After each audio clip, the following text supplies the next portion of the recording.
जय हिंद दोस्तों, कैसे सब लोग। उम्मीद करता हूँ सभी मस्त होंगे, अपने शिक्षण कार्य में व्यस्त होंगे। स्वागत है आप सभी का सीटेट जुलाई 2025 के एग्जाम में। और आज हम करने वाले हैं असिस्टेंट सामाजिक विज्ञान की मोस्ट इंपॉर्टेंट क्वेश्चन, जो कि प्रीवियस ईयर क्वेश्चन पेपर आज हम हल करने वाले हैं। 2011 से 2024 तक के प्रीवियस ईयर क्वेश्चन पेपर हैं। जो भी क्वेश्चन लिए गए हैं बहुत बहुत ही महत्वपूर्ण है। छपने वाले प्रश्न है सीटेट के एग्जाम में। सीटेट पास कराने वाली मात्र एक वीडियो है, जो कि बहुत बहुत ही महत्वपूर्ण है। चलिए, चैनल पर जो भी नए हैं चैनल को सब्सक्राइब कर लीजिए। क्लास को स्टार्ट करते हैं और पहला क्वेश्चन है, भारत का संविधान कब अपनाया गया था? 26 जनवरी 1950, 15 अगस्त 1947, 26 नवंबर 1947, 26 नवंबर 1949। कौन सा ऑप्शन करेक्ट होगा?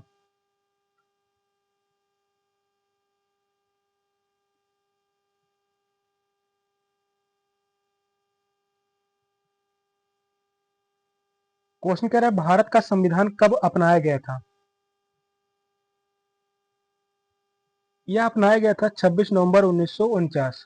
फोर्थ ऑप्शन करेक्ट है, 26 नवंबर 1949। क्वेश्चन जो है बहुत ही महत्वपूर्ण है। 26 जनवरी 1950 को पूरे देश में लागू किया गया था। 26 जनवरी 1950 की बात करते हैं तो यह जो है पूरे देश में लागू किया गया था।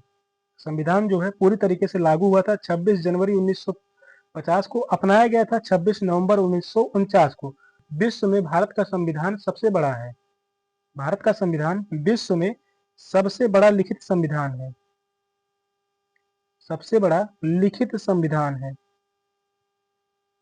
इस क्वेश्चन का जो राइट आंसर होगा ऑप्शन डी, 26 नवंबर 1949। नेक्स्ट क्वेश्चन है, निम्नलिखित में से किसने भारत की रियासतों को एकीकृत करने में निर्णायक भूमिका निभाई थी? सी Rajagopalachari, Jawaharlal Nehru, Sardar Vallabhbhai Patel, doctor B R Ambedkar. कौन सा ऑप्शन करेक्ट है?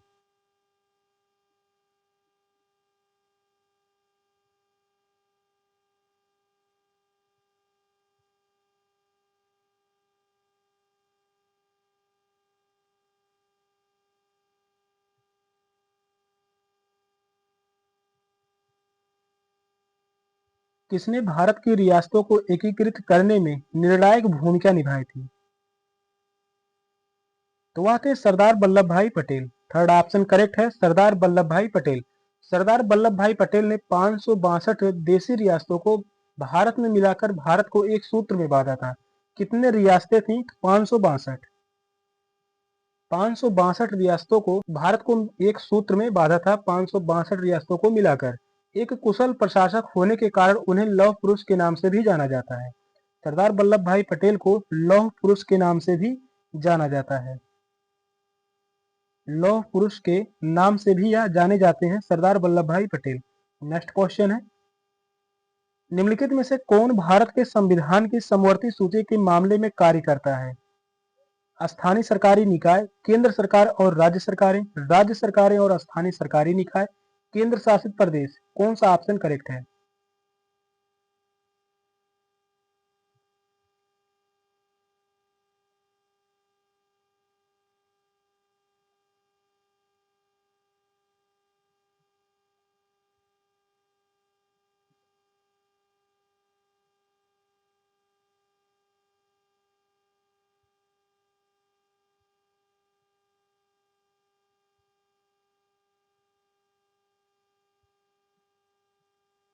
क्वेश्चन कह रहा है कौन भारत के संविधान की समवर्ती सूची के मामले में कार्य करता है?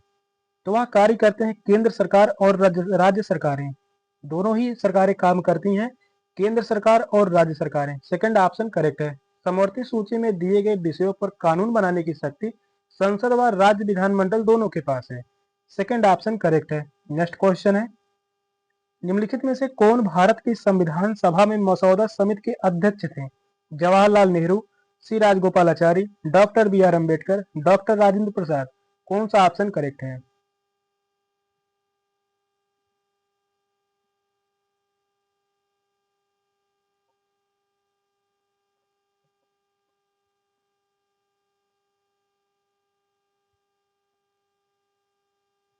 क्वेश्चन जो है बहुत ही महत्वपूर्ण है। क्वेश्चन कह रहा है भारत की संविधान सभा के मसौदा समिति के अध्यक्ष कौन थे? तो वह थे doctor B R Ambedkar. Third option correct है, डॉक्टर बी आर अम्बेडकर मसौदा समिति के अध्यक्ष थे। यही पूछा जाता है प्रारूप समिति के अध्यक्ष। प्रारूप समिति के अध्यक्ष कौन थे? Doctor B R Ambedkar. प्रारूप समिति को ही मसौदा समिति कहा जाता है। मसौदा समिति का गठन 29 अगस्त 1947 को किया गया था। कब किया गया था इसका गठन? 29 अगस्त 1947 को। 29 अगस्त 1947 को इस समिति का गठन किया गया था। इसमें 7 सदस्य होते हैं। कितने सदस्य थे? 7 सदस्य। इसमें 7 सदस्य थे जिसके अध्यक्ष doctor B R Ambedkar ji थे। डॉक्टर राजेंद्र प्रसाद की बात करते हैं, संविधान सभा के अध्यक्ष थे। संविधान सभा के अध्यक्ष थे। क्वेश्चन पूछा जाए संविधान सभा के अध्यक्ष कौन थे? डॉक्टर राजेंद्र प्रसाद। जवाहरलाल नेहरू या संघ समिति के अध्यक्ष थे, या जो थे संघ समिति के अध्यक्ष थे जवाहरलाल नेहरू। इस क्वेश्चन का जो राइट आंसर होगा option C, doctor B R Ambedkar. Next question है, 18वीं सदी में किसके नेतृत्व में बंगाल धीरे धीरे मुगल नियंत्रण से अलग हो गया? बुरहान उल मुल्क, मुर्शिद कुली खान, नादिर शाह, अलवर्दी खान। कौन सा ऑप्शन करेक्ट है? यह क्वेश्चन जो है 2014 में यह क्वेश्चन पूछा गया था और यही क्वेश्चन जो है 2018 में भी क्वेश्चन पूछा गया था। बताइए कौन सा ऑप्शन करेक्ट होगा?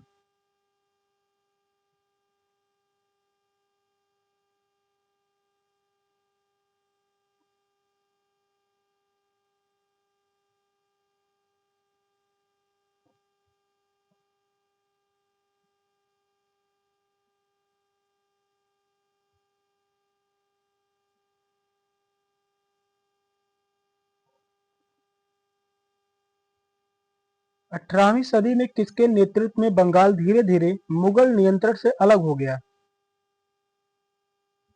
तो वह थे मुर्शिद Quli Khan. Second option correct है, मुर्शिद कुली खान।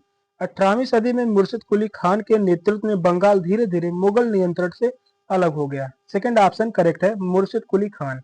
नेक्स्ट क्वेश्चन है, निम्नलिखित में से किस गवर्नर जनरल ने फैसला किया कि बहादुर शाह जफर आखिरी मुगल सम्राट होंगे और उनकी मृत्यु के बाद किसी भी वंशज को शासक के रूप में नहीं जाना जाएगा? Lord Cornwallis, Lord Dalhousie, William Bentinck, Lord Canning. कौन सा ऑप्शन करेक्ट है? क्वेश्चन जो है बहुत ही महत्वपूर्ण है।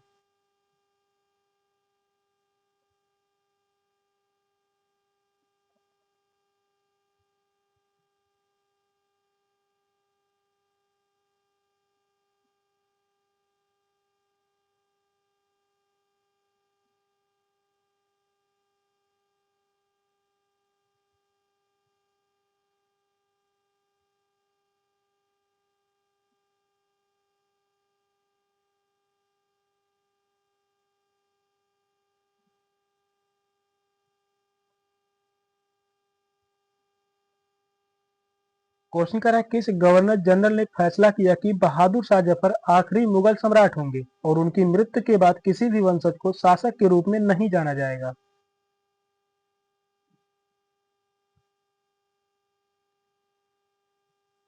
तो वह गवर्नर जनरल था lord Canning. Fourth option correct है, lord Canning. Governor general lord Canning ने फैसला किया कि बहादुर शाह जफर आखिरी मुगल सम्राट होंगे और उनकी मृत्यु के बाद किसी भी वंशज को शासक के रूप में मान्यता नहीं दी जाएगी। 1849 में लॉर्ड कैनिंग की घोषणा के पश्चात बहादुर शाह जफर के उत्तराधिकारी को ऐतिहासिक लाल किला छोड़ना पड़ा और शहर के बाहर जाना पड़ा।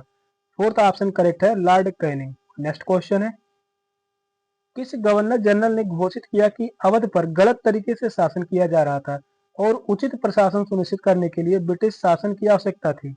Lord Mountbatten, Lord Ripon, Lord Canning या लॉर्ड डलहौजी। कौन सा ऑप्शन करेक्ट है?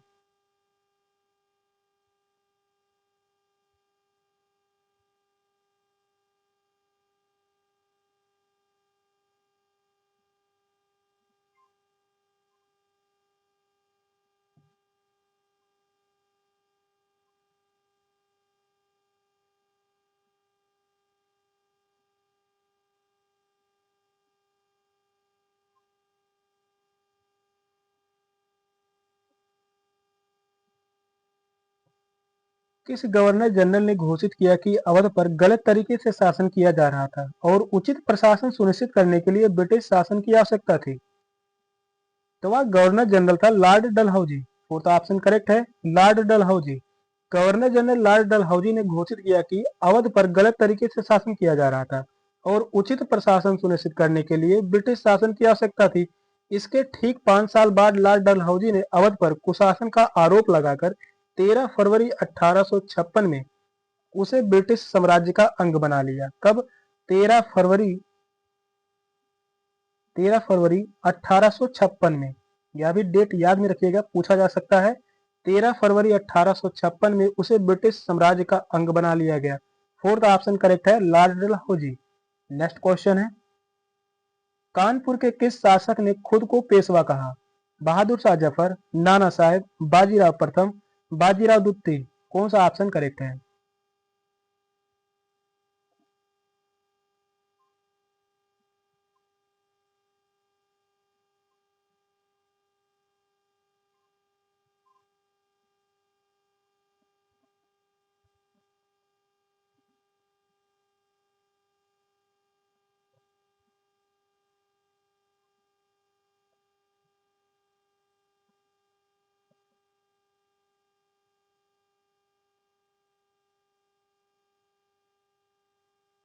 कानपुर के किस शासक ने खुद को पेशवा कहा? तो वह थे Nana Saheb. Second option correct है, नाना साहेब। 1857 के विद्रोह में कानपुर में विद्रोह का संचालन नाना साहेब के नेतृत्व में ही हुआ था। नाना साहेब ने 1857 का विद्रोह 1857 का विद्रोह का नेतृत्व कानपुर से किसने किया था? नाना साहेब ने ही किया था। सेकंड ऑप्शन करेक्ट है। नेक्स्ट क्वेश्चन है, कारखाने के विषय में पढ़ाने के लिए सबसे उपयोगी विधि होगी? एक डॉक्यूमेंट्री फिल्म दिखाना, एक कहानी सुनाना, किसी विशेषज्ञ को निमंत्रित करना, किसी औद्योगिक कारखाने की यात्रा आयोजित करना। कौन सा ऑप्शन करेक्ट है?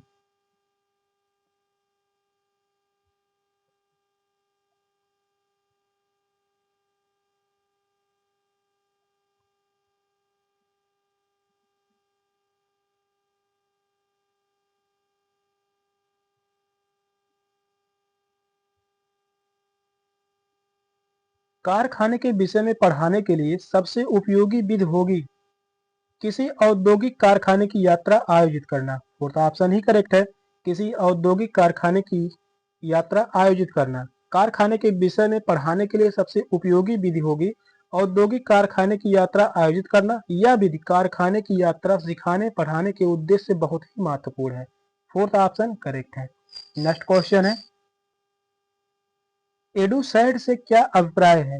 एक मानव निर्मित भारतीय उपग्रह रॉकेट जिसका उपयोग मानव निर्मित उपग्रहों को सूर्य की कक्षा में स्थापित करने के लिए किया जाता है। सौर मंडल में खोजा गया एक नया ग्रह, एक क्षुद्र ग्रह जो मंगल और बृहस्पति की कक्षाओं के बीच पाया जाता है। कौन सा ऑप्शन करेक्ट है?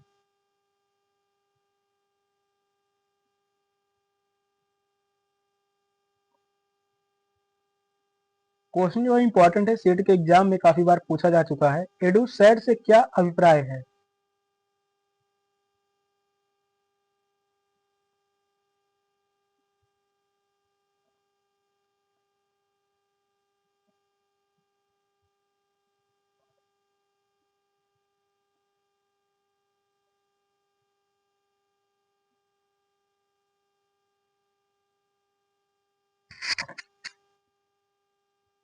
एडुसैट से अभिप्राय है एक मानव निर्मित भारतीय उपग्रह। फर्स्ट ऑप्शन ही करेक्ट है, एक मानव निर्मित भारतीय उपग्रह। एडुसैट एक मानव निर्मित भारतीय उपग्रह है और भारत ने पहले शिक्षा उपग्रह का सफल परीक्षण किया जिसका नाम एडुसैट रखा गया। फर्स्ट ऑप्शन करेक्ट है। नेक्स्ट क्वेश्चन है, पंचवाड़ी और बीजक में निम्नलिखित में से किस महान हस्ती के छंद और विचारों को संरक्षित किया गया है? रविदास, मीराबाई, कबीर, गुरु नानक। कौन सा ऑप्शन करेक्ट है? यह भी क्वेश्चन जो है मोस्ट इंपॉर्टेंट क्वेश्चन है।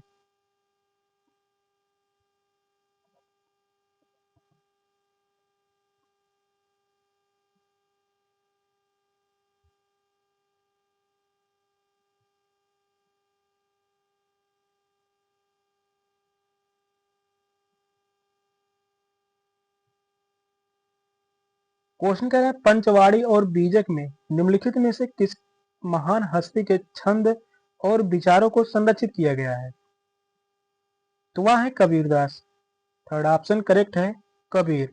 पंचवाड़ी और बीजक में महान हस्ती कबीर के छंद और विचारों को संरक्षित किया गया है।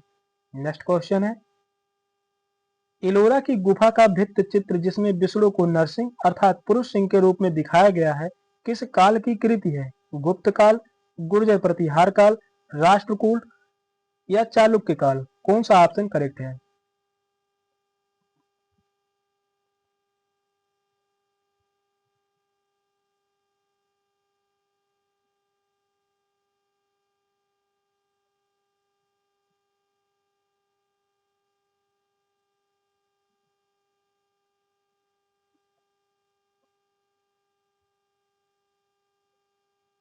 एलोरा की गुफा का भित्ति चित्र जिसमें विष्णु को नरसिंह अर्थात पुरुष सिंह के रूप में दिखाया गया है, किस काल की कृति है?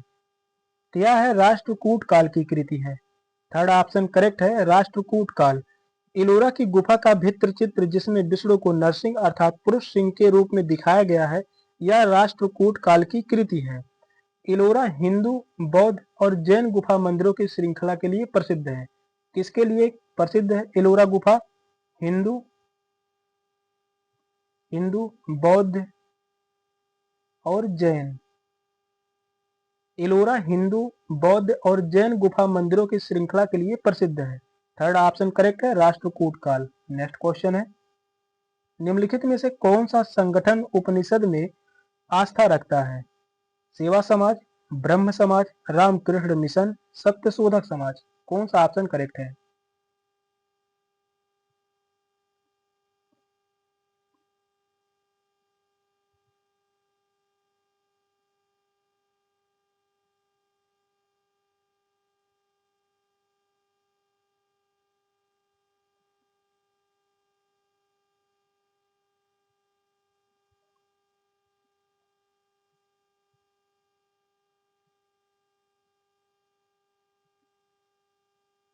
क्वेश्चन कह रहा है कौन सा संगठन उपनिषद में आस्था रखता है? तो वह है ब्रह्म समाज। सेकंड ऑप्शन करेक्ट है, ब्रह्म समाज। ब्रह्म समाज के संस्थापक राजा राम मोहन राय जी हैं। ब्रह्म समाज के संस्थापक कौन है? राजा राम मोहन राय। राजा राम मोहन राय। ब्रह्म समाज के संस्थापक राजा राम मोहन राय हैं। 1815 में राजा राम मोहन राय ने आत्मीय सभा की स्थापना की थी। राजा राम मोहन राय ने 1815 में 1815 में आत्मीय सभा की स्थापना की थी। आत्मीय सभा की स्थापना किसने की थी? राजा राम मोहन राय ने 1815 में, जो 1828 में ब्रह्म समाज के नाम से जानी गई। ब्रह्म समाज कब? 1828 में। इसकी स्थापना जो हुई थी 1828 में। 1828 में ब्रह्म समाज के नाम से जानी गई। पहले यह जो स्थापना हुई थी आत्मीय सभा के नाम से, जो कि हुआ था 1815 में, राजा राम मोहन राय ने की थी। सेकेंड ऑप्शन करेक्ट है, ब्रह्म समाज। नेक्स्ट क्वेश्चन है, वात दिग्दर्शी का प्रयोग क्या मापने के लिए किया जाता है? वायु तापमान, वायु वेग, वायु दाब, वायु दिशा? कौन सा ऑप्शन करेक्ट है? यह भी क्वेश्चन जो है इंपॉर्टेंट है।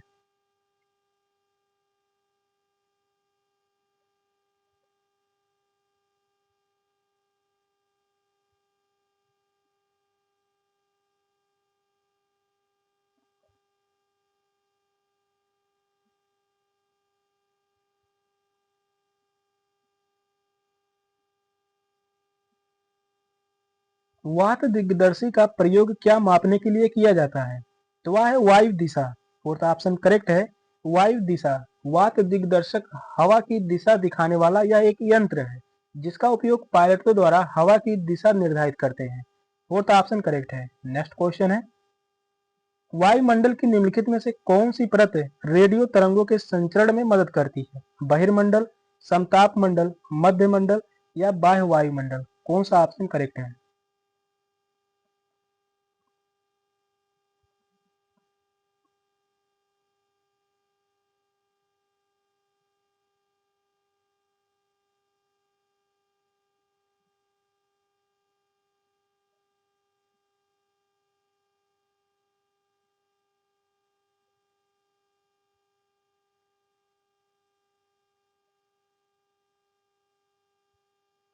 वायुमंडल की कौन सी परत रेडियो तरंगों के संचरण में मदद करती है?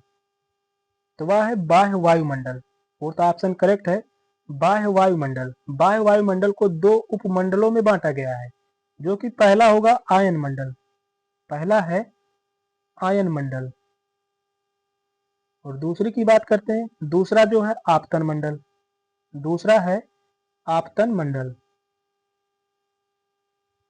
बाह्य वायुमंडल को दो उपमंडलों में बांटा गया है, पहला है आयन मंडल, दूसरा है आपतन मंडल।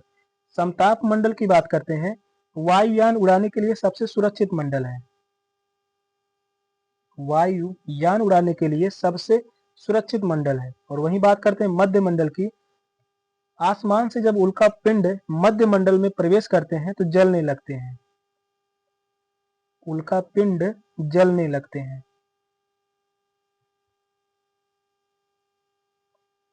उल्का पिंड किस मंडल में जलने लगते हैं? मध्य मंडल में। इस क्वेश्चन का जो राइट आंसर होगा फोर्थ ऑप्शन। मैप के माध्यम से एक बारी समझते हैं।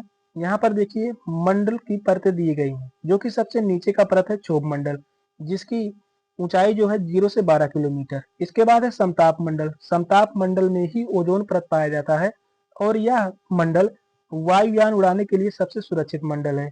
मध्य मंडल की बात करते हैं तो इस मंडल में उल्का पिंड प्रवेश करते ही जलने लगते हैं। इसके बाद है ताप मंडल, और सबसे बाहरी मंडल जो है वह है बाह्य मंडल। नेक्स्ट क्वेश्चन है, पृथ्वी की विभिन्न परतों को क्रम में आंतरिक से बाह्यतम परत तक पहचानिए। तो यहाँ पर दिया गया है, क्या कह रहा है, बाह्यतम परत को तक पहचानिए, आंतरिक से बाह्यतम परत तक पहचानिए। ऑप्शन जो दिया गया, आंतरिक क्रोड, बाहरी क्रोड, मेटल परपटी, परपटी मेटल, बाहरी क्रोड, आंतरिक क्रोड, मेटल परपटी, बाहरी क्रोड, आंतरिक क्रोड। फोर्थ ऑप्शन कह रहा है आंतरिक क्रोड, बाहरी क्रोड, परपटी मेटल। कौन सा ऑप्शन करेक्ट होगा? क्वेश्चन जो है बहुत ही महत्वपूर्ण है।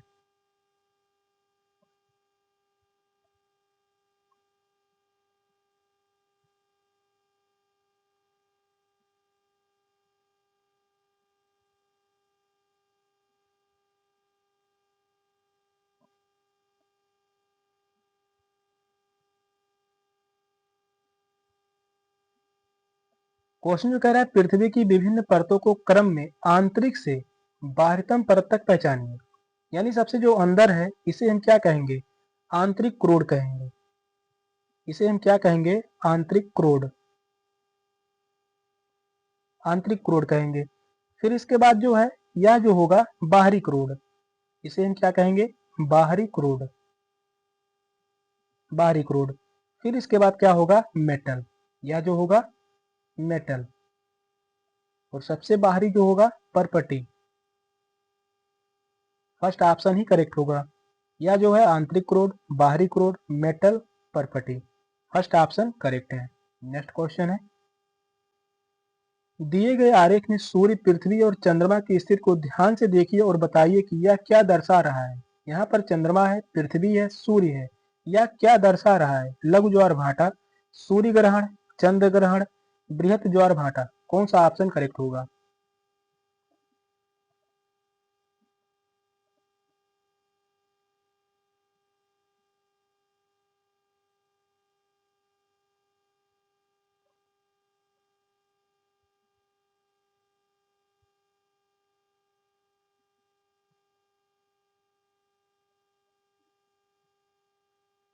यह दर्शा रहा है लघु ज्वार भाटा। फर्स्ट ऑप्शन करेक्ट है, लघु ज्वार भाटा। जब सूर्य, पृथ्वी तथा चंद्रमा समकोणीय अवस्था में होते हैं तो लघु ज्वार भाटा उत्पन्न होता है। क्या कह रहा है? जब सूर्य, पृथ्वी तथा चंद्रमा समकोणीय अवस्था में होते हैं तो लघु ज्वार भाटा उत्पन्न होता है। सूर्य ग्रहण की बात करते हैं, सूर्य ग्रहण कब लगता है? जब सूर्य, यहाँ पर सूर्य हो गया, सूर्य और पृथ्वी के बीच में, सूर्य और पृथ्वी के बीच में चंद्रमा आ जाए। सूर्य ग्रहण कब लगता है? जब सूर्य और पृथ्वी के बीच में चंद्रमा आ जाए, सूर्य ग्रहण लगता है। चंद्र ग्रहण की बात करते हैं, चंद्र ग्रहण कब लगता है?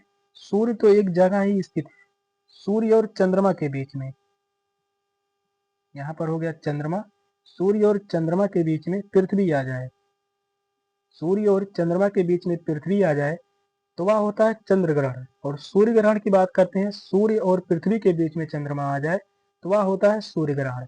इस क्वेश्चन का जो राइट आंसर होगा ऑप्शन ए लघु ज्वार भाटा। नेक्स्ट क्वेश्चन है, जब नदी मैदान में प्रवेश करती है तो यह मुड़ जाती है और बड़े मोड़ बनाकर बहती है, जो कहलाता है चाप, झील, तटबंध, बाढ़ का मैदान, विसर्प। कौन सा ऑप्शन करेक्ट है?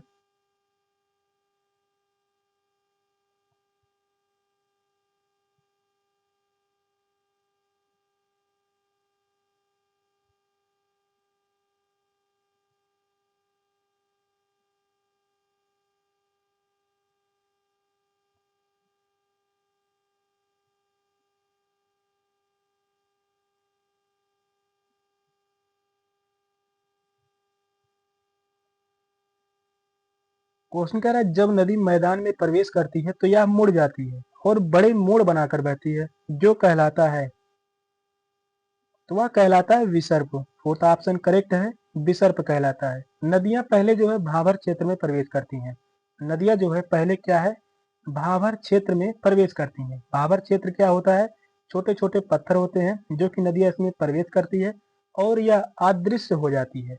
उसके बाद नदियां जो है तराई क्षेत्र में प्रवेश करती है। उसके बाद नदियां तराई क्षेत्र में प्रवेश करती हैं और अपने जल को बिखेरती हैं। अपने जल को क्या करती हैं, बिखेरती हैं। उसके बाद नदियां मैदान में प्रवेश करते ही विसर्पित होकर प्रवाहित होती हैं। विसर्पित होकर प्रवाहित होती हैं। फोर्थ ऑप्शन करेक्ट है, विसर्प। नेक्स्ट क्वेश्चन है, अधिकांश दुर्गम क्षेत्रों में और आपदाओं के समय लोगों को बचाने और भोजन, जल, कपड़े एवं दवाओं को वितरित करने के लिए यातायात का कौन सा साधन बेहद उपयोगी है? जल मार्ग, वायु मार्ग, रेल मार्ग या सड़क मार्ग? कौन सा ऑप्शन करेक्ट है?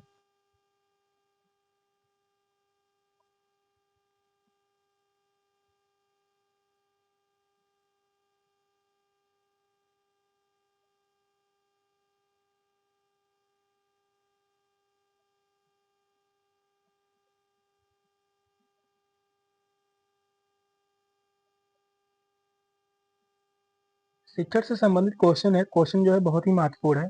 क्वेश्चन कह रहा है अधिकांश दुर्गम क्षेत्रों में और आपदाओं के समय लोगों को बचाने और भोजन, जल, कपड़े एवं दवाओं को वितरित करने के लिए यातायात का कौन सा साधन बेहद उपयोगी है? तो वह है वायु मार्ग। फोर्थ ऑप्शन करेक्ट है, वायु मार्ग। आपातकाल में वायु यातायात की सुविधा निर्णायक भूमिका निभाती है। फोर्थ ऑप्शन करेक्ट है। नेक्स्ट क्वेश्चन है, भूगोल की वह शाखा जो विशिष्ट मानव जनसंख्या की संरचना के विषय से संबंधित है, क्या कहलाती है? मानव भूगोल, नगरीय भूगोल, जैव भूगोल, जनसांख्यिकी? कौन सा ऑप्शन करेक्ट है?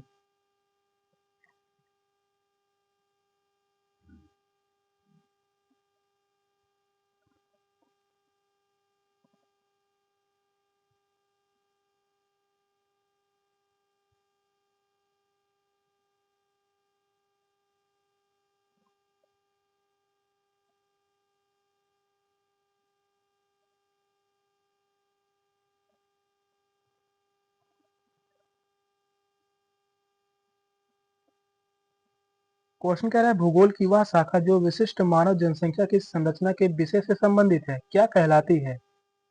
यह कहलाती है जनसांख्यिकी। फोर्थ ऑप्शन करेक्ट है, जनसांख्यिकी। इसमें जनसंख्या के आकार, संरचना, वितरण, जन्म, प्रवास, वय वृद्धि और मृत्यु के संदर्भ में स्थानिक अध्ययन शामिल होता है। फोर्थ ऑप्शन करेक्ट है। सेशन का लास्ट क्वेश्चन था। क्वेश्चन कैसे लगे कमेंट में जरूर बताइएगा। मिलते हैं फिर नेक्स्ट क्लास में, तब तक के लिए बाय बाय, टेक केयर, जय हिंद।